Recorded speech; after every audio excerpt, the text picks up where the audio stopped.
Welcome back. तो हम लोग अलजेब्रा में रेशियो एंड प्रोपोर्शन कर रहे थे और ये रेशियो एंड प्रोपोर्शन का क्लास नंबर 2 है। सो क्लास नंबर 1 में हम लोगों ने देखा कि अलजेब्रा में कौन कौन सा चैप्टर्स एग्जाम में आते हैं, मतलब कि क्लास 10 में कौन कौन से चैप्टर्स सिलेबस में दिए गए हैं अलजेब्रा में, और क्लास 10 के बोर्ड्स के एग्जाम में अलजेब्रा पोर्शन में से कितना मार्क्स का क्वेश्चन आता है, मतलब टोटल कितना मार्क्स का क्वेश्चन आता है, कौन सा चैप्टर हम लोग को अच्छे से करना चाहिए कि हम लोग अच्छे से मतलब मार्क्स ऑब्टेन कर पाएंगे और जो हम लोग के लिए ज़्यादा बेनिफिशियल रहेगा वो हम लोगों ने प्लानिंग के हिसाब से समझा था, एक तरह से प्लानिंग किया था।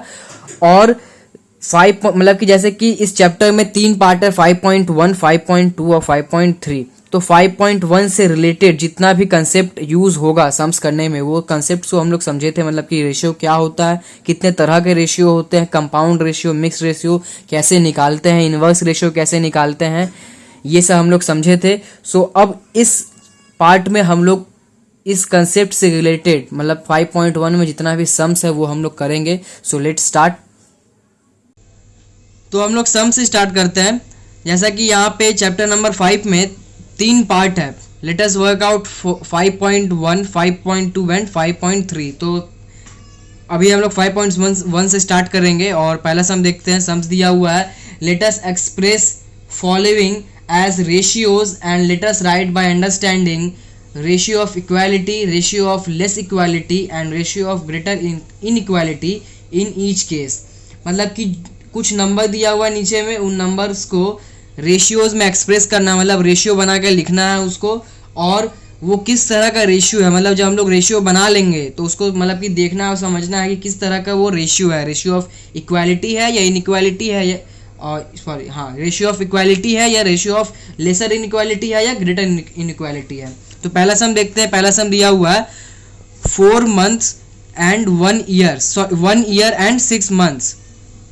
तो जैसा कि इससे पहले हम लोग मैंने बताया आप लोग को कि जब भी हम लोग रेशियो में दो नंबर को कन्वर्ट करेंगे तो उन दोनों का जो यूनिट है वो यूनिट सेम होना चाहिए। मतलब इस तरफ में यदि मेरा ईयर है तो इस तरफ में भी ईयर होना चाहिए, या इस तरफ में मंथ है तो इस तरफ में भी मंथ है। तो हम लोग इधर ईयर नहीं बदल के इस तरफ में मंथ बदलते हैं। हम लोग ये कोशिश करते हैं हमेशा कि हम लोग बड़ा यूनिट को, मतलब ईयर बड़ा यूनिट होता है और मंथ मेरा छोटा यूनिट होता है, तो हम लोग हमेशा कोशिश करते हैं बड़ा यूनिट से छोटा यूनिट में कन्वर्ट करने का। इसलिए यदि हम लोग इसको, यदि इस छोटा, ये मंथ छोटा यूनिट है, यदि इसको हम लोग ईयर में कन्वर्ट करेंगे तो 12 से डिवाइड करना पड़ेगा यहाँ पे। जब हम लोग इसको 12 से डिवाइड करेंगे तो यहाँ पे फ्रैक्शन आ जाएगा और यहाँ रेशियो करने में हम लोग को बहुत प्रॉब्लम, डिफिकल्टीज होगा। तो हम लोग क्या करते हैं, यहाँ पे इसको चेंज कर रहे हैं बड़ा यूनिट को, मतलब इसको पूरा को हम लोग मंथ में बदल दे रहे हैं। तो 1 year is equal to 12 month, और उसके बाद ये तो मंथ में था ही, तो 12 + 6 18 मंथ। अब ये मेरा क्या हुआ, 4 month इज टू 18 मंथ, दोनों मेरा मंथ में आ गया। अब यूनिट को हटा दिए, 4:18। जैसे हम लोग फ्रैक्शन में करते हैं, फ्रैक्शन में हम लोग करते समय हम लोग ऑलवेज एकदम मतलब कि सिंपलेस्ट नंबर में रखते हैं, मतलब कि एकदम जितना डिवाइड होने के बाद जो सबसे छोटा नंबर आना पॉसिबल होता है उसको हम लोग उतना हम लोग डिवाइड करते हैं, उतना तक डिवाइड करना पड़ता है हम लोग को। तो यहाँ पे भी उतना ही डिवाइड करना पड़ेगा। जैसे कि यहाँ पे पीछे मैंने बता दिया था कि हम लोग रेशियो को फ्रैक्शन में भी लिख सकते हैं, ये भी एक तरह का डिवीज़न होता है। तो यहाँ पे भी जब हम लोग इसको फ्रैक्शन में रखेंगे तो ये क्या होगा, इसको काट सकते हैं हम लोग 2:9, मतलब कि यहाँ पे 2 से डिवाइड किए, यहाँ पे 2 से डिवाइड किए। अब ये नहीं कटेगा, मतलब सबसे सिंपलेस्ट फॉर्म इस रेशियो का यही होगा 2:9। सो 2:9 यहाँ पे लिखे। अब यहाँ पे ये देखेंगे कि यहाँ पे मेरा किस तरह का रेशियो है ये, तो उसके लिए क्या किए, एंटीसीडेंट को देखें। Antecedent is less than consequent, 2 छोटा है 9 से, एंटीसीडेंट मेरा छोटा है कॉन्सिक्वेंट से। इस तरह का रेशियो क्या बोलते हैं, ratio of lesser inequality. तो मेरा ये सम्स यहीं तक है, ये जो मैंने लिखा है antecedent is less than consequent, ये सिर्फ मैंने समझाने के लिए लिखा है। आप लोग यदि एग्जाम में सम्स करोगे तो यहाँ से यहीं तक ये सम्स होगा। इसी का आप दूसरा सम देखते हैं, 75 पैसे एंड 1 रुपी एंड 25 पैसे। मतलब कि ये दोनों जो दिया हुआ ये एक साथ में है, 1 रुपी एंड 25 पैसे ये एक साथ में है और ये दूसरी तरफ में अलग से है। तो मतलब कि ये मेरा एंटीसीडेंट होगा और ये मेरा कॉन्सिक्वेंट होगा। तो एंटीसीडेंट की तरफ देखते हैं। और सबसे पहला बात तो ये कि हम लोग को यहाँ पे सबका यूनिट सेम करना पड़ेगा। तो अभी जैसे बताया हम लोग बड़ा यूनिट से छोटा यूनिट में जाएंगे, तो रुपीज़ बड़ा यूनिट होता है पैसा से, तो रुपीज़ को कन्वर्ट किए हम लोग पैसा में, 1 रुपीज़ इज इक्वल टू 100 पैसा, इसको कन्वर्ट किए और इसको ऐड किए, ये 25 पैसा था और यहाँ पे 100 पैसा, दोनों को जोड़ के 125 पैसा। अब ये मेरा क्या हुआ, 75 पैसे इस टू 125 पैसे, दोनों तरफ से यूनिट को हटाए, यूनिट को हटाने के बाद 75 इस टू 125, इसको डिवाइड करेंगे तो यहाँ पे आ जाएगा मेरा 3:5। यहाँ पे डिवाइड 25 के टेबल से किया है मैंने। आप लोग 5 से भी डिवाइड कर सकते हो, वही होगा कि 5 से डिवाइड करेंगे तो ज़्यादा डिवाइड करना पड़ेगा। यदि 25 का टेबल आता होगा तो अच्छा बात है, 25 का टेबल से डिवाइड करेंगे तो ये 3 टाइम में चला जाएगा और ये 5 टाइम्स में चला जाएगा। और फिर यहाँ पे चेक करेंगे एंटीसीडेंट और कॉन्सिक्वेंट को, तो यहाँ पे एंटीसीडेंट मेरा छोटा है कॉन्सिक्वेंट से, तो ये वाला भी मेरा क्या होगा, ratio of lesser inequality, और ये भी सम यहाँ पे कंप्लीट होता है। इसी का थर्ड सम देखते हैं, 60 सेंटीमीटर एंड 0.6 मीटर। तो पहले यहाँ जो 60 सेंटीमीटर जो दिया हुआ है, सेंटीमीटर को नहीं चेंज किया हम लोग, मीटर को चेंज किया, क्योंकि मीटर मेरा बड़ा यूनिट होता है, तो मीटर को चेंज किए सेंटीमीटर में। तो 1 metre is equal to 100 centimetre होता है, तो मीटर हटाए और 100 सेंटीमीटर से मल्टीप्लाई किए, मल्टीप्लाई करने पे ये हो जाएगा 60 सेंटीमीटर। यूनिट सेम हो गया मेरा, और यहाँ पे मेरा 60 है, दोनों तरफ डिवाइड होके 1:1 आ जाएगा। सो दोनों तरफ मेरा जब इक्वल आ गया तो इसका ये कौन किस तरह का रेशियो होगा, रेशियो ऑफ इक्वालिटी, दोनों तरफ मेरा सेम है। अब 4 नंबर सम देखते हैं, 1.2 kg एंड 60 ग्राम। तो यहाँ पे भी मेरा जो बड़ा यूनिट है मतलब केजी, उसको चेंज करेंगे ग्राम में, तो 1 किलोग्राम इक्वल टू 1000 ग्राम, इसको चेंज किए हम लोग और मल्टीप्लाई किए, तो ये हो गया 1200 ग्राम और ये हो गया मेरा 60 ग्राम। उसके बाद मेरा ये दोनों यूनिट यहाँ पे मेरा सेम हो गया, सेम होने के बाद यूनिट हटा दिए हम लोग और उसके बाद इसको डिवाइड किए, तो डिवाइड करने पे ये आएगा मेरा आंसर 20:1। तो यहाँ पे मेरा एंटीसीडेंट जो है वो मेरा कॉन्सिक्वेंट से बड़ा है, so ratio of greater equality ये होगा। जब मेरा एंटीसीडेंट कॉन्सिक्वेंट से बड़ा होता है तो हम लोग उसको ग्रेटर इनइक्वालिटी बोलते हैं, ratio of greater inequality. Sums number 2 का 1 देखते हैं, let us right the ratio of P kg and Q gram. So P kg and Q ग्राम, तो इसको रेशियो में कन्वर्ट करना है। तो रेशियो में कन्वर्ट करने के लिए हम लोग जानते हैं कि तभी रेशियो में कन्वर्ट कर सकते हैं जब दोनों तरफ का यूनिट मेरा सेम होगा। तो जब मेरा P kg दिया हुआ है और इस तरफ मेरा Q ग्राम दिया हुआ है, तो इस kg को क्या करेंगे, ग्राम में कन्वर्ट कर लेंगे। ग्राम में कन्वर्ट करने के लिए 1000 से मल्टीप्लाई करेंगे और मल्टीप्लाई करते ये क्या हो जाएगा, P × 1000 ग्राम इस टू Q ग्राम। अब मेरा दोनों तरफ यूनिट मेरा सेम हो जाएगा, तो यूनिट हटा दिए और इसको इसे जब मल्टीप्लाई करेंगे तो ये हो जाएगा 1000P / Q, और यही मेरा आंसर होगा, क्योंकि यहाँ पे कोई भी नंबर डिवाइड नहीं होगा। इस तरफ में 1000 है, इस तरफ में 1 है, तो यहाँ पे कोई भी नंबर अब डिवाइड नहीं होगा। अब देखते हैं 2 नंबर सम देखते हैं, 2 का 2 देखते हैं। Let us write when it is possible to find ratio of x days and 7 month. x days 7 month मतलब कि कब पॉसिबल है, मतलब हम लोग ये जो दिया हुआ 2 number x days and z months, इसका रेशियो निकालना कब पॉसिबल है। तभी पॉसिबल होगा जब हम लोग इसका यूनिट को सेम कर देंगे। So when we convert into same units, मतलब हम लोग जब इसका दोनों का यूनिट सेम कर देंगे तो हम लोग इसको कन्वर्ट कर सकते हैं रेशियो में। अब क्वेश्चन यही था सिर्फ कि मेरा इसको कैसे करेंगे, मतलब कब पॉसिबल है। तो इसको हम लोग कब पॉसिबल था ये लिख दिया आंसर। यहाँ पे मैंने इसको कन्वर्ट कर दिया सिर्फ जेड मंथ मीन्स 30 डेज, इसको कन्वर्ट करते ही ये मेरा आंसर मतलब कि ये मेरा क्वेश्चन का पार्ट नहीं था, ये मैंने सिर्फ आप लोग को समझाने के लिए यहाँ पे करके रख दिया। ये आप लोग नोट डाउन कर सकते हो। थर्ड सम देखते हैं, let us right what type of mixed ratio of a ratio and it's inverse ratio. मैं क्वेश्चन में ये बोला है कि एक रेशियो हो मतलब एक या एक से ज़्यादा रेशियो जिसका मिक्स्ड रेशियो निकाला गया। मिक्स्ड रेशियो तभी निकाल सकते हैं जब एक, दो या दो से ज़्यादा रेशियो होगा तो दो रेशियो या दो से ज़्यादा रेशियो जिसका मिक्स्ड रेशियो निकालने के बाद उसका इन्वर्स रेशियो किए, अब जो रेशियो बनेगा वो किस तरह का रेशियो होगा। तो पहला बात तो ये क्वेश्चन में कुछ मिस्टेक है, क्योंकि यहाँ पे आंसर दिया हुआ है पहला बात तो ये कि आंसर दिया हुआ है कि लेसर इनइक्वालिटी वाला रेशियो होगा, रेशियो ऑफ लेसर इनइक्वालिटी। यदि हम लोग अपने मन से दो रेशियो मान लेते हैं 2:3 एंड 4:5, क्योंकि क्वेश्चन में कोई रेशियो बताया नहीं है, और इसका मिक्स्ड रेशियो निकाले हम लोग 8:15। अब इसको हम लोग जब इन्वर्स करते हैं तो ये होगा मेरा 15:8। अब यदि इसको गौर से देखें तो ये मेरा क्या है, रेशियो ऑफ ग्रेटर इनइक्वालिटी है, रेशियो ऑफ ग्रेटर इनइक्वालिटी, लेकिन आंसर बताया है रेशियो ऑफ लेसर इनइक्वालिटी। तो ये कब होगा, जब मेरा ये रेशियो इस तरह से दिया रहता तो मेरा यहाँ पे हो सकता था, इसका होगा मेरा आंसर आएगा मिक्स्ड रेशियो का ये 15:8, और इसका जब इन्वर्स करेंगे तो मेरा आएगा 8:5। अब हम इसको बोल सकते हैं ratio of lesser inequality.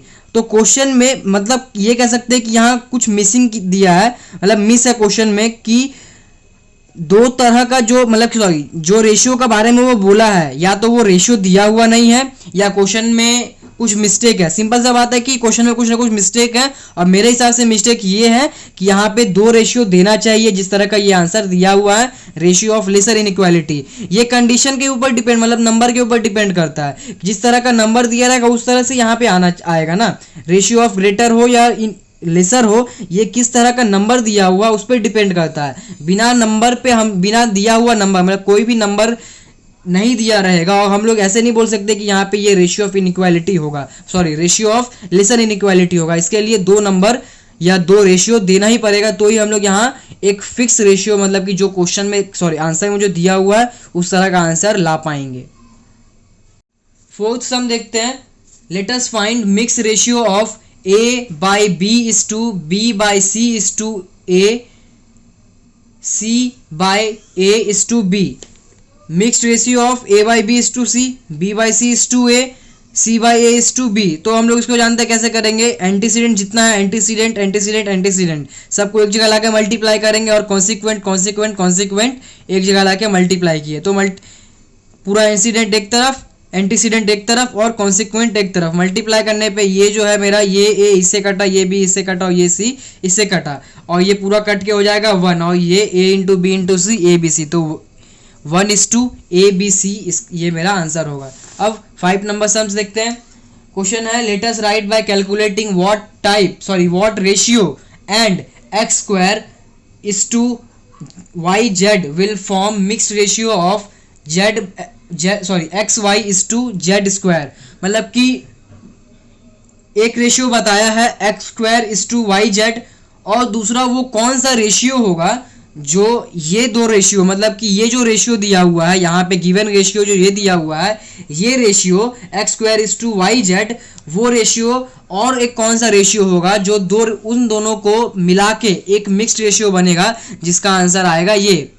Okay मतलब कि एक रेशियो ये और दूसरा रेशियो कौन सा होगा ये बताना है, जिसको मिक्स करने पर ये रेशियो आएगा। सो हम लोग मिक्स्ड रेशियो बनाते कैसे हैं, एंटीसीडेंट और कॉन्सिक्वेंट को मल्टीप्लाई करके हम लोग बनाते हैं, तो एक प्रोडक्ट बनाते हैं, मतलब कि दो रेशियो दिया रहता है उसका एक प्रोडक्ट बनाते हैं, मतलब मल्टीप्लाई करके हम लोग बनाते हैं। अब क्या है फाइनल आउटपुट मेरा मतलब जो फाइनल आंसर आता था मल्टीप्लाई करके वो दिया हुआ है, और एक पहले से जो मतलब कि एक जैसे कि हम लोग ये बोल सकते हैं कि 2 × 5 10 होता है। तो अब क्वेश्चन हम ये बोल दिया आप लोग को कि एक 10 है, इस कौन सा दो नंबर को मल्टीप्लाई करेंगे कि 10 आएगा, जिसमें से एक नंबर मेरा 2 है। समझ में आया होगा आप लोग को, 2 5 या 10 होता है ये हम लोग को पता है। अब हम ये बोले कि 10 दो नंबर का मल्टीप्लाई किया हुआ प्रोडक्ट रखा हुआ है। ओके दो नंबर का मल्टीप्लाई किया हुआ एक नंबर है, जिसमें से एक नंबर मेरा 2 है और दूसरा नंबर ऑब्वियस बात है 5 होगा मेरा, हमको पहले से पता है। तो यदि हम लोग यहाँ से निकाले तो कैसे निकालेंगे, 10 डिवाइड बाई 2 इक्वल टू 5, मतलब कि 10 को 2 से डिवाइड किया हम लोग, तो हम लोग यहाँ पे 5 हम लोग को मिला। तो यहाँ पे भी क्या करना होगा, तो हम लोग को डिवाइड करना होगा। ठीक है, तो गिवन रेशियो मिक्स रेशियो क्या दिया हुआ है, ये दिया हुआ है x y is to z square, और जो एक रेशियो बताया था, दो रेशियो में से एक रेशियो बताया था x square is to z square, sorry x square is to y z.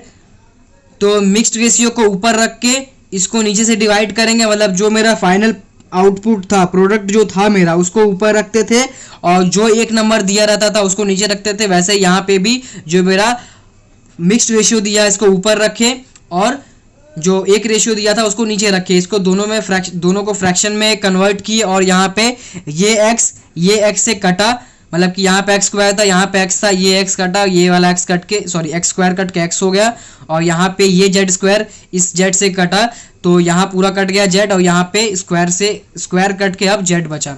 तो इसको पूरा मल्टीप्लाई करने पे मतलब ये वाला y इससे मल्टीप्लाई होगा और ये वाला z इससे मल्टीप्लाई होगा, और मल्टीप्लाई करने के बाद आप लोग ऐसे यहाँ से समझ सकते हैं ये वाला कैसे मल्टीप्लाई होता है।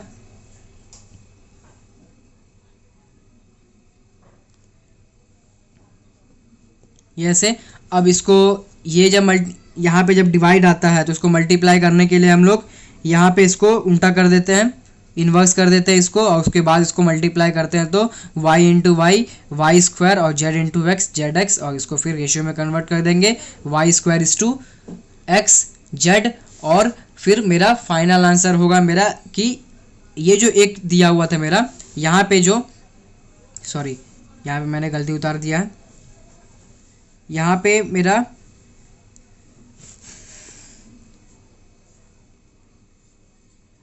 ये वाला होगा और यहाँ पे ये वाला होगा। Okay, so x square is to y z जो मेरा क्वेश्चन में दिया था, ये रेशियो एंड जो रेशियो हम लोग निकाले वो दोनों रेशियो मिलके एक रेशियो, मतलब इन ये दोनों मिलके मिक्स्ड रेशियो बनाएगा जो आएगा मेरा ये। ओके, सो आंसर पहले यहाँ पे दिया हुआ, ये मेरा आंसर समझ लीजिए, एक तरह से पहले बताया हुआ था मिक्स्ड रेशियो, और उसके बाद रेशियो इज जो पहला रेशियो दिया था ये, उसको हम लोग कैलकुलेट करके उससे दूसरा रेशियो यहाँ पे हम लोग निकाल लिए, तो मेरा ये आंसर आ गया। तो 2 का 6 नंबर देखते हैं। Let us calculate compound ratio of inverse ratio of x square is to y z by x y square z x by y z square is to y x by z. मतलब कि पहले जो number दिया हुआ है उसका inverse करके, पहले मतलब क्वेश्चन का मतलब यही है कि जो नंबर दिया हुआ, जो नंबर्स दिया हुआ यहाँ पे, जो रेशियोज दिया हुआ है उसको पहले इन्वर्स करे, फिर जाके उसका कंपाउंड रेशियो निकाले। तो यहाँ से एक तरह से और भी कर सकते हैं कि पहले उसका कंपाउंड रेशियो निकाल देते हैं और फिर उसका इन्वर्स रेशियो निकाल देंगे, तो आंसर वही आने वाला, इसमें कोई मतलब प्रॉब्लम वाला कोई बात नहीं होगा। ओके, इसमें कोई इशू नहीं होगा। तो पहले हम लोग इसको कंपाउंड रेशियो निकाले। कंपाउंड रेशियो मतलब मिक्स्ड रेशियो, तो उसको निकालने के लिए क्या करते हैं, जितना भी एंटीसीडेंट है उसको एक जगह मल्टीप्लाई करते हैं और जितना कॉन्सिक्वेंट उसको एक जगह मल्टीप्लाई करते हैं। तो यहाँ मल्टीप्लाई किए तो ये x square y square z square, और यहाँ मल्टीप्लाई करके जो कटने का है उसको काट के जो बचेगा वो मेरा आएगा एक्स वाई जेड। अब x square y square z square, यहाँ पे एक्स वाई जेड, ये इससे कटेगा तो ये एक बार है और ये दो बार करके है, तो ये एक बार है तो पूरा कट जाएगा, और यहाँ पे दो बार करके है तो एक एक करके सब बच जाएगा। तो x y z is to 1। अब ये मेरा कंपाउंड रेशियो निकल गया। अब क्या बोला है कि इसका इनवर्स रेशियो निकालने बोला था, तो इनवर्स रेशियो निकाले 1:1 एक्स वाई जेड, और यही मेरा होगा आंसर। अब देखते हैं 3 नंबर का सम देखते हैं। इसमें पूरा क्वेश्चन मिक्स्ड रेशियो पे ही, मिक्स्ड रेशियो और कंपाउंड रेशियो ही करना है पूरा में। तो let us find mixed ratio और compound ratio of the following ratio. दो क्वेश्चन है जिसमें से कुछ रेशियोज दिया है, उसका मिक्स्ड रेशियो निकालना है। तो पहला देखते हैं 4:5, 5:7 एंड 9:11, और मिक्स्ड रेशियो इक्वल टू जहाँ जितना भी एंटीसीडेंट है उसको एक जगह मल्टीप्लाई किए, इसमें यहाँ जितना कॉन्सिक्वेंट है उसको एक जगह मल्टीप्लाई किए। मल्टीप्लाई करने पे जो कटने का था उसको काटने के बाद यहाँ पे बचा 36:77। अब दूसरा नंबर question, y plus x is to x minus y, x square plus y square is to x plus y का whole square, and x square minus y square का whole square is to x to the power 4 minus y to the power 4। अब इसका mixed ratio निकालने के लिए यहाँ पे भी वही तरीका, जितना भी एंटीसीडेंट है सबको एक जगह मल्टीप्लाई किए और जितना भी कॉन्सिक्वेंट है उसको एक जगह मल्टीप्लाई किए। मल्टीप्लाई करने के बाद सबसे पहला काम यहाँ पे क्या किया हम लोग, इसको फ्रैक्शन में ले लिए, क्योंकि जिस तरह का यहाँ पे एक्सप्रेशन दिया हुआ अलजेब्रिक एक्सप्रेशन यहाँ पे करने में थोड़ा सा मतलब कि यदि हम लोग रेशियो में रखते हैं थोड़ा सा काटने में प्रॉब्लम होगा, तो इसलिए हम लोग क्या किए यहाँ पे इसको फ्रैक्शन में रख लिए। फ्रैक्शन में रखने के बाद जितना भी फॉर्मूलाज यहाँ पे जिस एक्सप्रेशन का यहाँ पे फॉर्मूला लग सकता है उसका हम लोग फॉर्मूला पहले अप्लाई कर दिए। तो यहाँ पे पहले फॉर्मूला लिख दिए, यहाँ पे सिर्फ इसका फॉर्मूला लिख सकते थे हम लोग अंदर में x square minus y square, इसका फॉर्मूला होता है x plus y x minus y. यदि आप लोगों को फॉर्मूला में कोई डाउट होगा तो इससे पहले मैंने जो वीडियो बनाया था वो पूरा फॉर्मूला के ऊपर ही था, जितना भी क्लास 10 में यूज़ होने वाला फॉर्मूलाज है, तो वो वीडियो आप लोग देख सकते हो। लास्ट में इस वीडियो में मैं लिंक दे दूंगा। तो अच्छा यहाँ पहले देखते हैं x square minus y square, इसका फॉर्मूला यहाँ पे लिखे x plus y x minus y. और उसके बाद यहाँ पे दिख रहा है कि नहीं, हाँ यहाँ पे दिख रहा है कि यहाँ पे x प्लस वाई का होल स्क्वायर दिया, उसको क्या करेंगे हम लोग 2 बार लिख देंगे, सीधा सा बात है, क्योंकि काटने में हम लोग को आसान हो इसलिए। अब यहाँ पे दिख रहा है x to the power 4 minus y to the power 4, इसका भी फॉर्मूला यूज होगा। कैसे होगा वो देखते हैं पहले। यदि हम लोग इसको एक्स स्क्वायर का होल स्क्वायर लिखते हैं और इसको वाई स्क्वायर का होल स्क्वायर लिखते हैं तो ये क्या हो जाएगा मेरा एक्स स्क्वायर का होल स्क्वायर। मतलब इस तरह से भी ये दिख रहा, इस तरह से भी हो सकता है मेरा, बस यहाँ अंदर का नंबर चेंज है, अंदर का नंबर में यहाँ पे मेरा एक्स स्क्वायर है, यहाँ पे वाई स्क्वायर है, दोनों ऊपर में क्या क्या है स्क्वायर स्क्वायर। तो x square minus y square का यहाँ पे फॉर्मूला हम लोग अप्लाई कर सकते हैं। तो अप्लाई किए तो यहाँ पे किए क्या, जब मेरा मेन जो वेरिएबल था वो मेरा क्या है एक्स स्क्वायर, यहाँ पे वाई स्क्वायर, तो एक बार x square plus y square और एक बार मेरा x square minus y square. और उसके बाद इसका फॉर्मूला यहाँ पे लिखा हुआ ही था, बस इसको क्या किए, ये मेरे स्क्वायर के अंदर था इसलिए इसको 2 बार करके लिख दिए, x plus y minus x minus y और फिर x plus y x minus y. और ये ज्यों का त्यों यहाँ पे उतार दिए, इसको भी उतार दिए और इसको फिर यहाँ पे भी होल स्क्वायर था तो इसको एक्स प्लस वाई करके 2 बार लिख दिए। अब जाके मेरा ये और यहाँ ये और ये कट गया मेरा। अब ये और ये कटा और ये कटा, या तो ये ऐसे देख लेते हैं, यहाँ पे मेरा ये और ये यहाँ कट गया और ये यहाँ जैसे भी काटने का मैंने काट दिया यहाँ पे। उसके बाद पूरा काटने के बाद जो मेरा कटने का था उसको काटने के बाद ये बचा और ये बचा, ठीक है। अब जब इसको भी हम लोग फॉर्मूला में लिख सकते हैं क्योंकि ये भी मेरा x square minus y square दिया हुआ है, इसको भी फॉर्मूला में लिखे, इसका फॉर्मूला भी वही होगा x plus y x minus y. यहाँ पे पूरा कट गया और ये आ गया मेरा 1:1। सो होप आप लोग को समझ में आया होगा। जस्ट इसमें कुछ नहीं किया गया है, कंसेप्ट वही है, जितना भी एंटीसीडेंट है उसको एक जगह मल्टीप्लाई करना है, जितना भी कॉन्सिक्वेंट है उसको एक जगह मल्टीप्लाई करना है। उसके बाद जैसे हम लोग अलजेब्रा में जैसे हम लोग एक्सप्रेशन सॉल्व करते हैं फॉर्मूला यूज़ करके, वैसे ही फॉर्मूला यूज़ करके बस काटे हैं। यहाँ पे काटने के बाद लास्ट में मेरा कुछ नहीं बचा तो 1 बचा, मेरा कुछ नहीं बचा तो 1। सो 1:1 यहाँ पे मेरा आंसर आ गया। 4 का 1 देखते हैं। क्वेश्चन दिया हुआ if A:B equal to 6:7 and B:C equal to 8:7, let us find A:C। Question में यहाँ पे बोला है कि A:B दिया हुआ है, B:C दिया हुआ है, तो फाइंड आउट करना है A:C कितना होगा, ये फाइंड आउट करने के लिए बोला है। तो यहाँ पे जब A:C फाइंड आउट करने बोले, इसमें ध्यान ये दे सकते हैं हम लोग, एक चीज़ यहाँ पे देख सकते हैं, गौर करने का ये चीज़ है कि यहाँ पे B नहीं है, मतलब कि B यहाँ से गायब हो गया, या तो ये बोल सकते हैं काट के हटा दिया गया। तो उसके लिए क्या किए, पहले तो इसको फ्रैक्शन में चेंज करके इसको यहाँ जो दिया हुआ है इस तरफ, जहाँ मतलब कि जितना अल्फ़ाबेट वाला जो रेशियो है उसको इस तरफ में ला के मल्टीप्लाई किए फ्रैक्शन में चेंज करके, और जितना नंबर वाला जो दिया हुआ था उसको इक्वल टू के दूसरे तरफ, मतलब LHS वाला दोनों LHS को LHS से आके मल्टीप्लाई कर दिया और दोनों RHS को इस तरफ में RHS से मल्टीप्लाई कर दी, मतलब दोनों RHS में रख के मल्टीप्लाई कर दिए। और उसके बाद ये B और B कटेगा, बचा मेरा A/C और यही मेरा रेशियो होगा A:C, और यहाँ मल्टीप्लाई करके मेरा 48/49। अब इसको रेशियो में कन्वर्ट कर देंगे तो A:C इक्वल टू 48:49, ये मेरा आंसर होगा। 2 नंबर सम देखते हैं। If a is to b equal to 2:3, b is to c equal to 4:5 and c is to d equal to 6:7, let us find a is to d। यहाँ पे भी ये देख सकते हैं, इसमें जो फाइंड आउट करने के लिए बोला है उसमें मेरा b और c नहीं है, तो b और c मतलब कट गया होगा। तो उसके लिए भी हम लोग वही करेंगे, जितना भी LHS वाला रेशियो है उसको LHS में ला के मल्टीप्लाई किए, जितना भी RHS वाला ये रेशियो दिया हुआ है उसको RHS में ला के मल्टीप्लाई किए।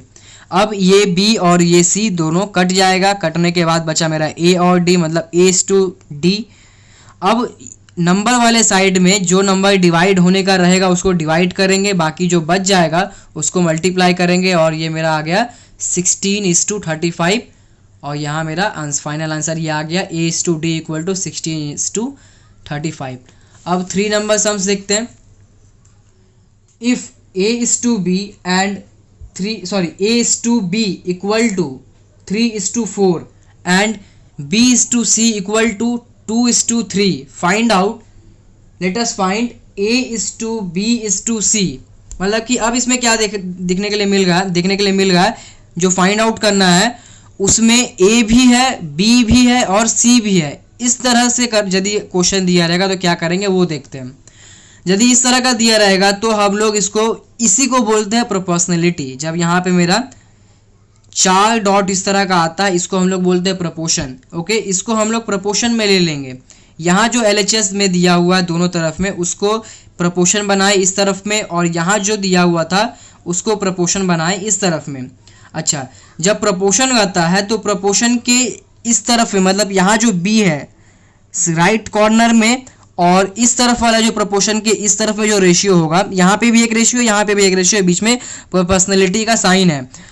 तो इस रेशियो में मतलब कि यहाँ पे जो राइट कॉर्नर है मेरा B है और यहाँ पे लेफ्ट कॉर्नर है, मतलब कि ये जो प्रोपोर्शनल है इससे दोनों साइड से जो सबसे नज़दीक नंबर कौन सा है, यहाँ भी B है, यहाँ भी B है, तो मतलब ये दोनों B को हटा के 2 बार जो है इसको हटा के हम लोग प्रोपोर्शनलिटी हटा के एक बार B लिख सकते हैं। ओके, ये प्रोपोर्शन का एक फंक्शन हुआ। ओके, ये दोनों B को हटा के हम लोग एक बार B रखे तो ये मेरा रेशियो क्या हो गया, A is to B is to C, ये मेरा रेशियो में कन्वर्ट हो गया। अब यदि इसको कैसे प्रोपोर्शन हटाई, जब यहाँ पे मेरा दोनों तरफ में लास्ट नंबर, यहाँ से लास्ट यहाँ से फर्स्ट मेरा इक्वल था तो हम लोग किए, तो यहाँ पे भी इक्वल करना पड़ेगा ये दोनों नंबर को। तो इक्वल करने के लिए क्या किए, ये नंबर को इस पूरे रेशियो से, मतलब इस 2 को इस पूरे रेशियो से मल्टीप्लाई किए और इस 4 को इस पूरे रेशियो से मल्टीप्लाई किए। तो ये 2 3 जा 6 और 2 4 जा 8, और यहाँ पे 4 2 जा 8 और 4 3 जा 12। अब देख सकते हैं ये मेरा 8 और ये 8 मेरा सेम हो गया, बीच में मेरा प्रोपोर्शनलिटी का साइन है, इसको हटाए और 6:8:12 लिखे। और इसका फाइनल आंसर हम लोग ऐसे भी लिख सकते हैं 3:4:6, 2 से डिवाइड करके, और यही मेरा आंसर होगा। Okay, so A is to B is to C equal to 3:4:6।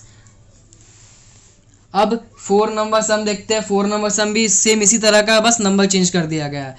x is to y, if x is to y equal to 2:3 and y is to z equal to 4:7, find x is to y is to z। so x is to y is to z दिया हुआ है। यहाँ पे भी देख रहे हैं कि 3 वेरिएबल था, तीनों का तीनों वेरिएबल यहाँ पे आया हुआ है।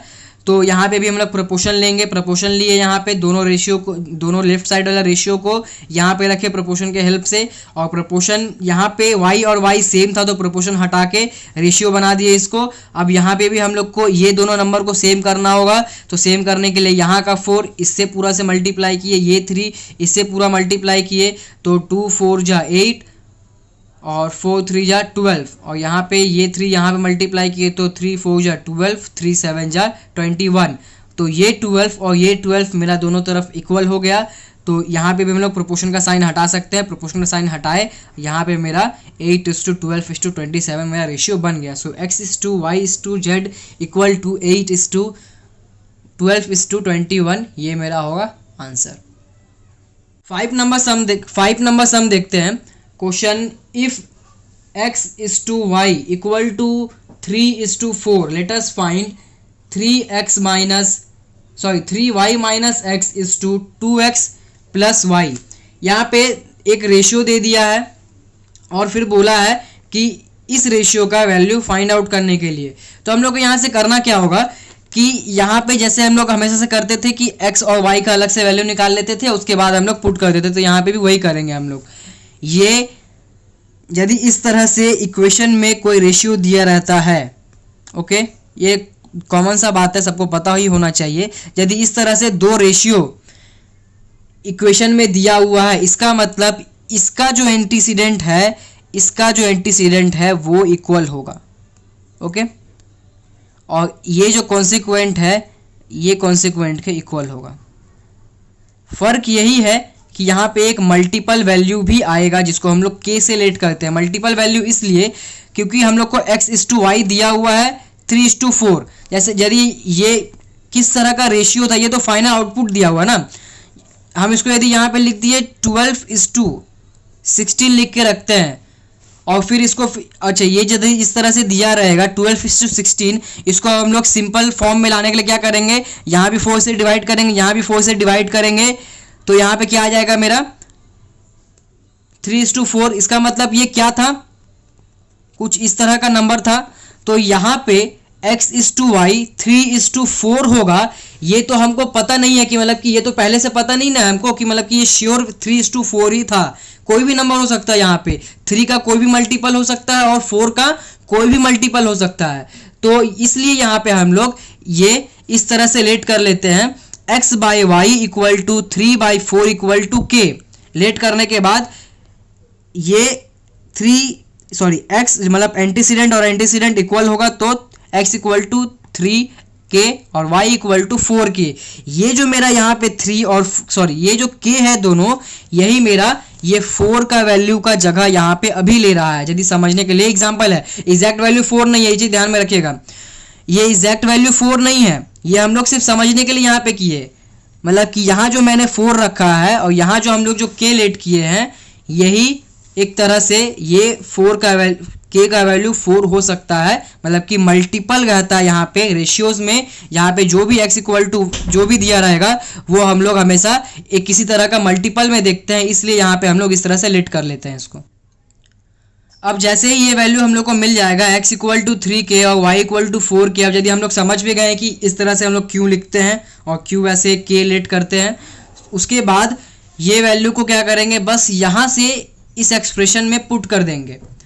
3y minus x is to 2x plus y, यहाँ पे इस वैल्यू में पुट किए और पुट करने के बाद इसको इससे मल्टीप्लाई किया तो 12 के, ये कुछ मल्टीप्लाई नहीं करना था तो 3 के, यहाँ पे इसको मल्टीप्लाई किए तो 6 के। अब इसको जैसे हम लोग नॉर्मली कैलकुलेट करते हैं उसको कैलकुलेट किए, 12 के माइनस 3 के, ये मेरा 9 के आ गया। और इसको जब हम लोग ऐड किए यहाँ पे 6 के प्लस 4 के, तो यहाँ पे ऐड किए तो 10 के, यहाँ पे के और यहाँ पे के कटा तो 9:10 ये मेरा आंसर आएगा।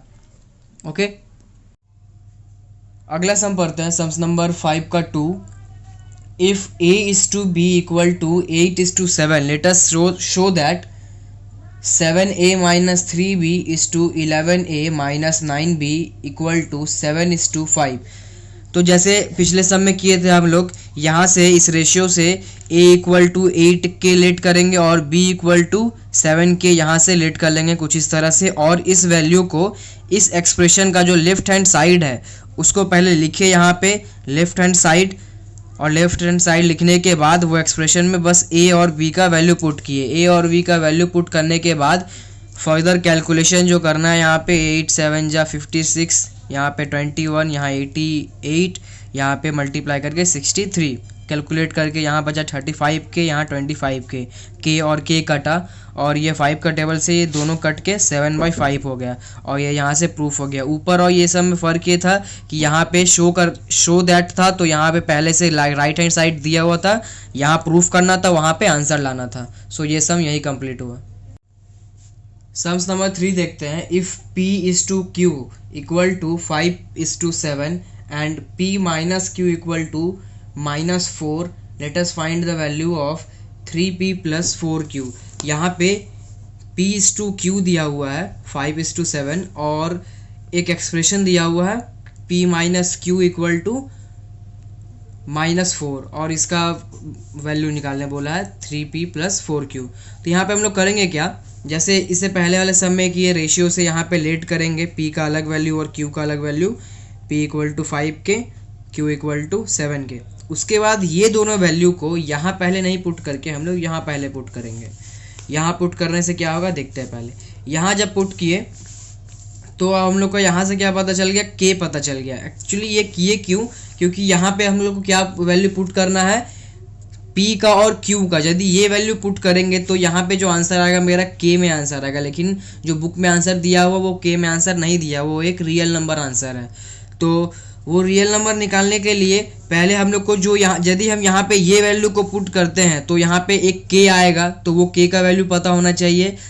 सो हम लोग क्या किए, पहले यहाँ पे k का वैल्यू निकाल लिए हम लोग। k का वैल्यू निकालने के लिए हम लोग ये p का वैल्यू यहाँ से लेट किए, p = 5k, q = 7k और इस एक्सप्रेशन में पुट किए। यहाँ से फिर कैलकुलेट करके k का वैल्यू निकाले और उसके बाद ये जो k का वैल्यू निकला यहाँ पे p = 5k में यहाँ पुट कर दिए, 5 2 = 10 हो गया, और यहाँ पे q = 7k पे 2 पुट कर दिए तो 7 2 = 14 हो गया। अब हमको p के रिस्पेक्ट में एक रियल नंबर वैल्यू पता चल गया और q के रिस्पेक्ट में भी एक रियल नंबर वैल्यू पता चल गया। आप क्या करेंगे, जो एक्सप्रेशन का वैल्यू निकालने बोला है उस एक्सप्रेशन को यहाँ लिखे 3p + 4q और p का वैल्यू पुट किए, q का वैल्यू पुट किए 10 और 14, यहाँ कैलकुलेट किए 30, यहाँ मल्टीप्लाई किए यहाँ 56 और दोनों को ऐड करने के बाद 86।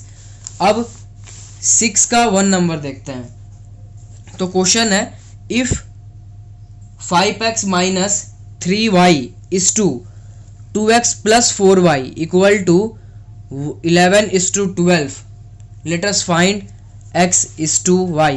सो इससे पहले वाले सब में क्या हो रहा था कि x = y का वैल्यू दिया हुआ रहता था और हम लोग क्या करते थे, वहाँ से उसका वैल्यू लेट करके हम लोग उस एक्सप्रेशन में बैठाते थे जहाँ उसका वैल्यू निकालने के लिए बोला जाता था या प्रूफ करने के लिए बोला जाता था। लेकिन यहाँ पे क्या उसका उल्टा है, मतलब पहले एक्स वाई का वैल्यू दिया रहता था, अब जो एक्सप्रेशन पहले जो निकालते थे हम लोग, बाद में एक्सप्रेशन जो निकालते थे जिसका वैल्यू, वो एक्सप्रेशन ही हमको पहले बता दिया है।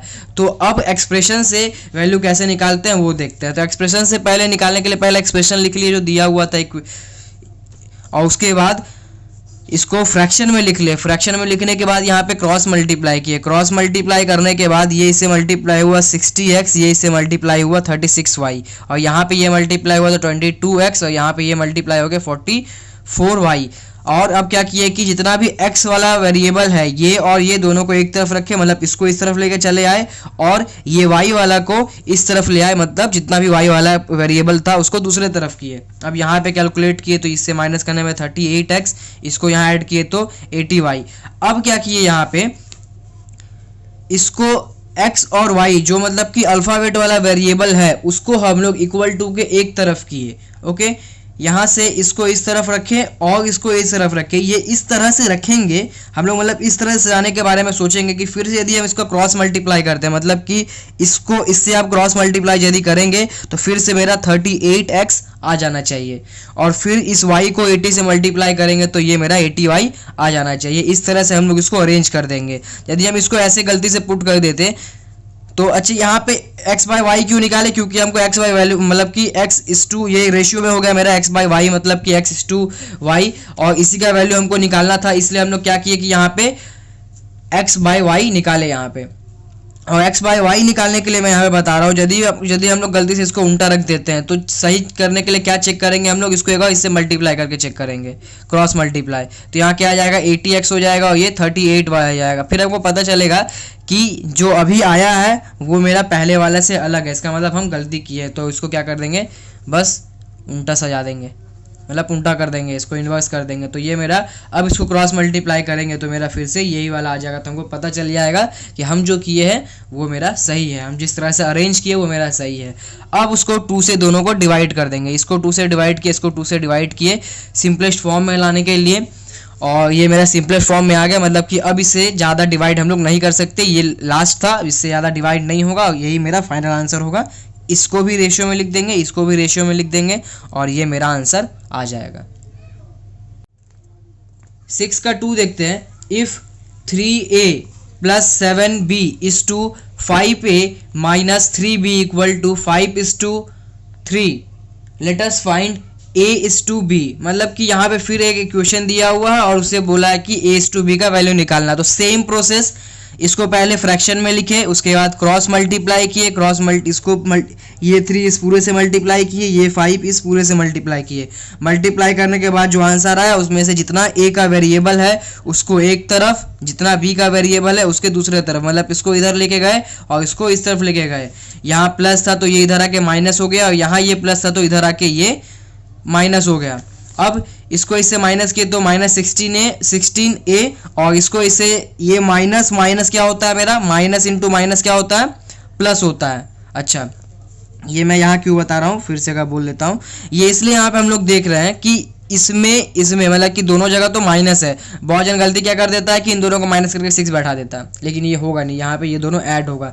तो वो कैसे चेक करेंगे, वही चेक करना मैं बता रहा हूँ। माइनस माइनस होता है प्लस, इसका मतलब हम लोग को यहाँ पे करना क्या है, कौन सा फंक्शन यूज़ करना है, प्लस। हम लोग प्लस यहाँ पे यूज़ करेंगे, तो यहाँ पे हम लोग प्लस किए, इन दोनों को प्लस करके 36 रखे। यदि यहाँ पे मेरा ऐसे दिया रहता तो ये प्लस माइनस मेरा माइनस होता है, तो यहाँ पे हम लोग माइनस कर देते। अब क्या करते, यहाँ पे मेरा माइनस का साइन ज़्यादा, सॉरी प्लस का वैल्यू ज़्यादा है, इसलिए यहाँ पे प्लस 6b होगा। यदि यहाँ मेरा ठीक उल्टा होता, ये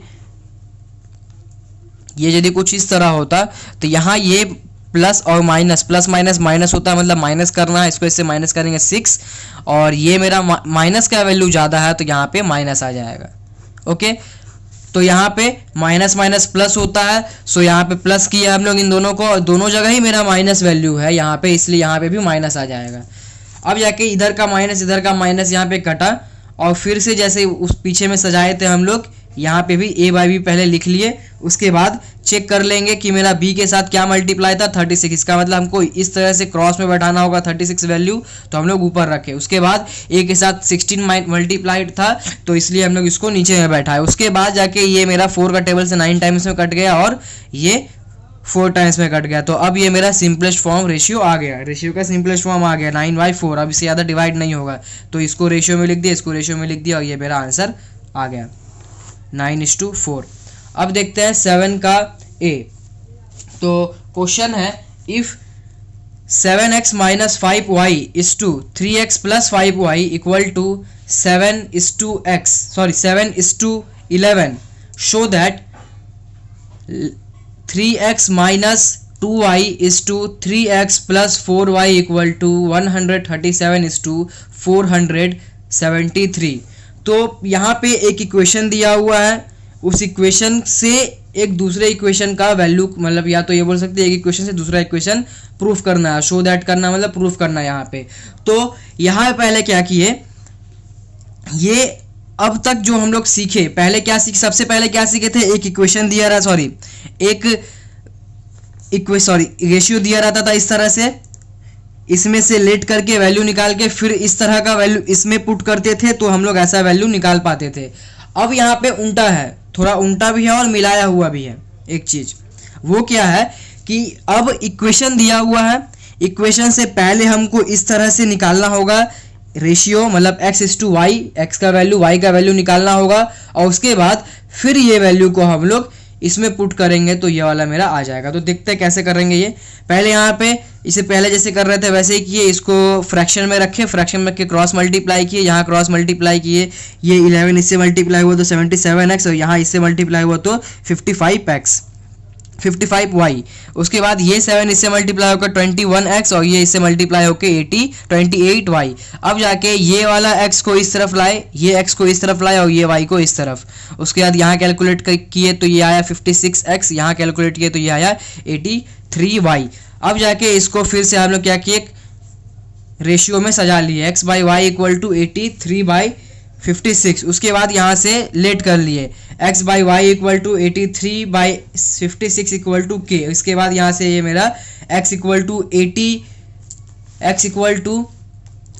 83k और y इक्वल टू 56k। और उसके बाद जब मेरे को यहाँ से ये वैल्यू पता चल जाएगा कि मेरा x इक्वल टू इतना, y इक्वल टू इतना हम निकाल लिए, लेट कर लिए मतलब कि, तो यहाँ से जो मेरा दिया हुआ था ये वाला वैल्यू, मतलब ये वाला इक्वेशन जो दिया हुआ उसमें से LHS यहाँ पे रखेंगे। LHS यहाँ लिए, LHS लेने के बाद यहाँ से ये वैल्यू को पुट किया, मतलब जो सबसे पहला वाला सम था, मतलब कि 5 का 1 नंबर जो हम लोग किए, 5 का 1 नंबर और 2 नंबर जो हम लोग किए थे जिस तरह से, उस तरह से अब यहाँ से आगे करना होगा। ये वैल्यू मेरे को मिला x इक्वल टू इतना, y इक्वल टू इतना, यहाँ दोनों जगह पुट किए। पुट करने के बाद बस यहाँ पे कैलकुलेट किए, इसको इससे मल्टीप्लाई करके 249 के, और इसको इससे मल्टीप्लाई करके 112 के, फिर वही नंबर है तो फिर यहाँ पे भी वही सेम आ जाएगा, और इसको मल्टीप्लाई किए तो 224 के, और जाके इसको इससे माइनस किए तो 137 के, और नीचे यहाँ ऐड किए तो 473 के। ये के और ये के कट जाएगा, और कटने के बाद मेरा 137:473 ये मेरा आंसर आ गया, मतलब कि जो प्रूफ करना था मेरे को वो मेरा वैल्यू आ चुका है। तो बस यहाँ पे अब लिखेंगे, ये LHS को यहाँ फिर लाए, LHS इक्वल टू RHS मेरा मैच कर गया, प्रूफ्ड। अब देखते हैं 7 का 2 number. If 10x plus 3y is to 5x plus 2y equal to 9:5, then let us show that 2x plus y is to x plus 2y equal to 11:13। Same पिछले sums के जैसा है, बस नंबर चेंज कर दिया है। यहाँ पे इसको पहले क्या किए, फ्रैक्शन में लिए, इन दोनों रेशियो को फ्रैक्शन में रखे, और उसके बाद यहाँ से क्रॉस मल्टीप्लाई कर दिए, ये इससे मल्टीप्लाई करके 50x, यहाँ इसे मल्टीप्लाई किया तो 15y, और इसके इस तरह से मल्टीप्लाई किया तो 45x और 18y। और उसके बाद x वाला जितना वेरिएबल है एक तरफ, y वाला जितना वेरिएबल है दूसरे तरफ, यहाँ इसे कैलकुलेट करके 5x, और यहाँ इसे माइनस करके यहाँ पे 3y, और उसके बाद फिर जाके यहाँ पे x by y equal to 3/5 यहाँ पे मेरा अरेंज कर लिया। इसको अरेंज करने के बाद यहाँ से मेरा जब x बाई वाई पता चल गया तो यहाँ से हम क्या करेंगे, लेट करेंगे। लेट करने के बाद यहाँ से मेरा x इक्वल टू 3k पता चल गया और y इक्वल टू 5k मेरे को पता चल गया कि मेरा ये वाला वैल्यू होगा। मतलब हम लोग लेट किए एक तरह से इस एक्सप्रेशन से वैल्यू निकाल के। अब क्या करेंगे, जो प्रूफ करने के लिए दिया था उसमें से LHS को यहाँ से उतारेंगे। तो LHS यहाँ पे लिखे, LHS इक्वल टू यहाँ लिखे और इसको फिर से हम लोग क्या किए, फ्रैक्शन में लिख दिए। फ्रैक्शन में लिखने के बाद ये 3 के वैल्यू और 5 के वैल्यू को यहाँ पे बस पुट कर दिए। पुट करने के बाद इसको इससे मल्टीप्लाई किए तो ये हो गया 6k और ये 5k ही था, मतलब कि y इक्वल टू 5k ही था तो y 5k पुट किए यहाँ पे वैल्यू। और यहाँ पे ये मेरा x था और x का वैल्यू मेरा आया था 3k, तो 3k यहाँ पुट किया और ये मेरा 2y था तो 25k। अब इसको यहाँ से मल्टीप्लाई किया तो 6k, यहाँ से इसको मल्टीप्लाई किए तो 10k, बाद बाकी जैसे था वैसे उतार दिए। इसको इससे ऐड करके 11k और इसको इससे ऐड करके 13k। ये k और ये k दोनों कट जाएगा, ये k और ये k इधर से कट जाएगा, बचा 11/13 और इसको लिखे 11:13 और फिर RHS इक्वल टू LHS या LHS equal to RHS proved. यहाँ से मेरा आंसर आ गया, प्रूफ हो गया मतलब आंसर आ गया।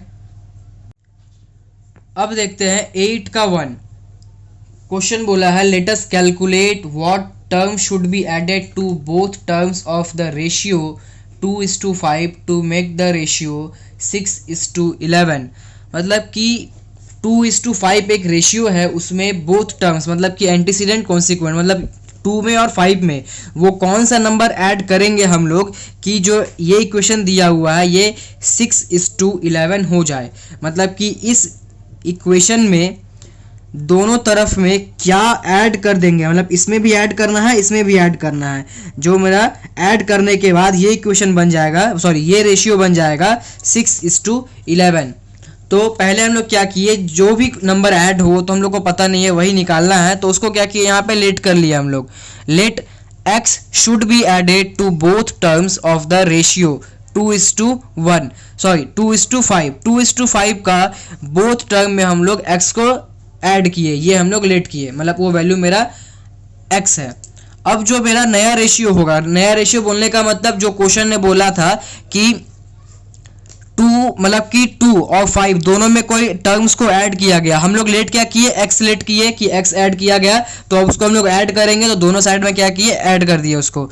2 + x इज टू 5 + x।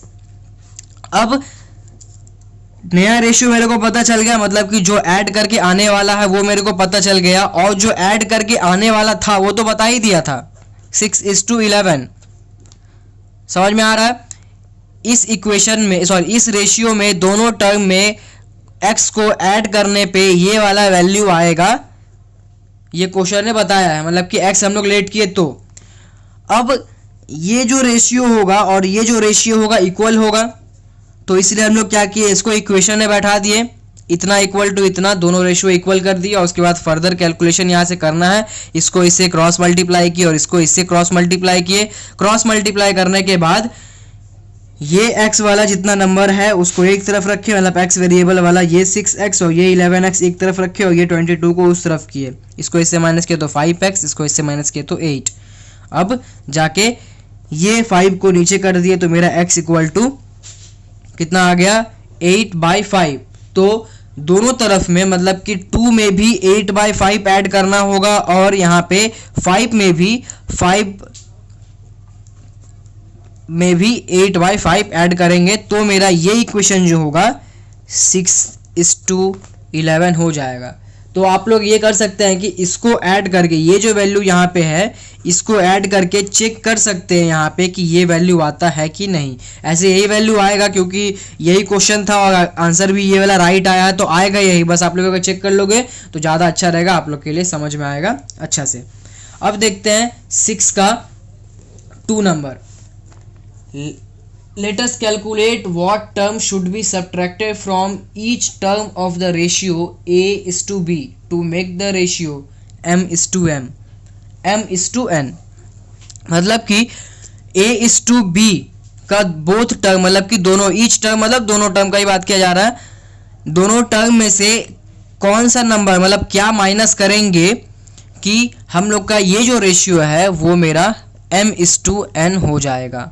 मतलब कि a में भी a और b दोनों में ही वो कौन सा नंबर माइनस करेंगे, जो कि माइनस करने से मेरा ये वाला रेशियो बन जाएगा। तो यहाँ भी क्या करेंगे, लेट कर लेंगे, let x should be subtracted from each terms of ratio a:b। Let करने के बाद मेरा जो नया रेशियो होना चाहिए वो क्या होना चाहिए, दोनों तरफ से मेरा माइनस हो जाना चाहिए। a minus x b minus x, यही क्वेश्चन में बोला था कि मतलब कि दोनों तरफ से वो माइनस करेंगे हम लोग। अब माइनस करने के बाद कितना आना चाहिए मेरा, m:n।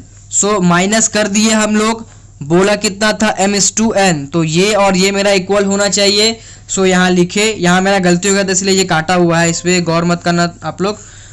अकॉर्डिंग टू प्रॉब्लम, यहाँ से अकॉर्डिंग टू प्रॉब्लम इसको इक्वेशन ने पुट किया, मतलब दोनों को इक्वल करके यहाँ से कैलकुलेट करेंगे। यहाँ से इसको क्रॉस मल्टीप्लाई किया और इसको क्रॉस मल्टीप्लाई किए। क्रॉस मल्टीप्लाई करने के बाद ये जब इससे मल्टीप्लाई हुआ तो an माइनस xn और इक्वल टू ये इससे मल्टीप्लाई हुआ तो mb माइनस xm। ओके, अब क्या करना है, हमको x का वैल्यू निकालना है। तो x का वैल्यू निकालना तो क्या करेंगे, जितना भी मेरा x वाला वेरिएबल है, ये है और ये है, उसको क्या करेंगे, सबको एक तरफ रखेंगे, मतलब इसको इक्वल टू के इस तरफ लेके आ गए। तो ये माइनस था, यहाँ पे आके प्लस हो गया, और जो बाकी जो है उसको हम लोग इक्वल टू के दूसरे तरफ कर देंगे। सो इसको इस तरफ कर दिए तो ये मेरा आ गया, प्लस था तो माइनस हो गया। अब मेरा दोनों तरफ मतलब लेफ्ट हैंड साइड में मेरा x आ गया, जितना x था, x को यहाँ से कॉमन लिए, ये मेरा क्या आ गया, m-n। So m-n equal to mb minus an। तो मेरा ये x अलग से आ गया। आप क्या करेंगे, इसको नीचे कर देंगे। सो मेरा x का वैल्यू यहाँ पे आ गया। सो यहाँ पे आंसर क्या होगा, x equal to mb minus an by m minus n, यही होगा मेरा आंसर। मतलब यही नंबर को यहाँ पे a से भी माइनस करने से और b से भी माइनस करने से ये इक्वेशन बन जाएगा m:n। तो फाइनली 5.1 का लास्ट सम देखते हैं, जो कि 8 का 3 है। क्वेश्चन पढ़ते हैं, what term should be added to antecedent and subtracted from consequent of ratio 4:7 to make a compound ratio of 2:3 and 5:4। So question में ये बोला है कि वो कौन सा टर्म है जो कि एंटीसीडेंट से ऐड किया गया और कॉन्सिक्वेंट से सब्ट्रैक्ट किया गया। इससे पहले वाले जितना भी सम हम लोग 2 सम देखे उसमें क्या हो रहा था कि जो नंबर था कोई भी नंबर को क्या किया गया, दोनों तरफ में ऐड किया गया। एंटीसीडेंट में भी ऐड किए थे हम लोग और कॉन्सिक्वेंट में भी ऐड किए थे। यहाँ पे हम लोग देख सकते हैं ऐसे यहाँ पे एंटीसीडेंट में भी ऐड हुआ था, कॉन्सिक्वेंट में भी ऐड हुआ था। उसके बाद वाला सम में देखे थे कि एंटीसीडेंट में सब्ट्रैक्ट हुआ था और कॉन्सिक्वेंट में भी सब्ट्रैक्ट हुआ था। लेकिन इस सम्स में क्या बोला है कि एंटीसीडेंट में ऐड किया गया और कॉन्सिक्वेंट में सब्ट्रैक्ट किया गया। सो पहले यहाँ पे लिखे let x should be added to antecedent and should be, या इसको काट सकते हैं x should be added to antecedent and subtracted from consequent of ratio 4:7। मतलब कि 4:7 में से 4:7 में एंटीसीडेंट में x प्लस किए और कॉन्सिक्वेंट में x माइनस कर दिए। तो यहाँ रेशियो मेरा क्या बन जाएगा 4x plus x is to 7 minus x। अब क्या बोला है कि जो नया रेशियो बनने वाला है, जो न्यू रेशियो के इक्वल होने वाला था, मतलब कि क्या देख रहे थे इससे पहले वाला सब में भी कोई ऐसा टर्म हम लोग दोनों तरफ में ऐड कर दे रहे थे या माइनस कर दे रहे थे जिससे एक नया रेशियो बन रहा था, वो नंबर दिया हुआ था, वो वैल्यू दिया रहता था।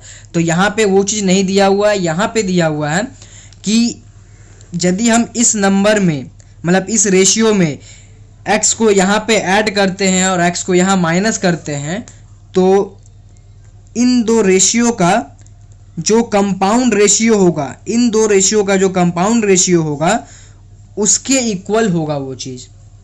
तो अब क्या इसका मतलब कि अब मेरा काम क्या होगा, इन दोनों नंबर का कंपाउंड रेशियो निकालना, क्योंकि ये जो रेशियो होगा, ये जो न्यू रेशियो होगा, इन दोनों नंबर का कंपाउंड रेशियो के इक्वल होगा, यही क्वेश्चन ने बोला है। तो अब क्या करना है, इसका कंपाउंड रेशियो निकालना होगा। सो यहाँ पे इसलिए कंपाउंड रेशियो ऑफ 2:3 एंड 5:4 यहाँ पे हम लोग निकाले 2 मतलब कि यहाँ पे हम लोग पहले भी देख चुके हैं कंपाउंड रेशियो कैसे निकालते हैं, एंटीसीडेंट मल्टीप्लाई एंटीसीडेंट और consequent multiply consequent. So multiply करने पे कैलकुलेट करने पे ये आ गया मेरा 5:6। तो मेरा कंपाउंड रेशियो पता चल गया क्या होगा 5:6। मतलब अब फाइनलाइज कहाँ हो गया ये मेरा क्वेश्चन, ये जो रेशियो है वो इसके इक्वल होना चाहिए। ओके, कंपाउंड रेशियो हम निकाल लिए, इसी के इक्वल बोला था होना चाहिए, तो ये इक्वल टू ये होना चाहिए, यही क्वेश्चन बता रहा है। तो हम लोग लिखे according to problem this ratio is equal to this ratio. इसको फिर यहाँ से फ्रैक्शन में चेंज किए, यहाँ से क्रॉस मल्टीप्लाई किए, इसको इससे मल्टीप्लाई किए, इसको इससे मल्टीप्लाई किए, ये एक्स वाला वेरिएबल को इस तरफ लेके आए, इसको इस तरफ लेके आए। उसके बाद एट लास्ट हम लोग क्या किए, यहाँ पे इसको ऐड किए, यहाँ इसको माइनस किए, तो ये आ गया 11x इक्वल टू 11। और उसके बाद ये वैल्यू और ये वैल्यू कट गया, तो सो यहाँ पे आ गया x इक्वल टू 1 और ये हो गया मेरा आंसर। सो यहाँ पे अब 5.1 का सारा सम्स कंप्लीट हुआ और इससे रिलेटेड जितना भी कंसेप्ट था 5.1 से रिलेटेड वो हम लोग कर चुके हैं, कंसेप्ट भी जान चुके हैं।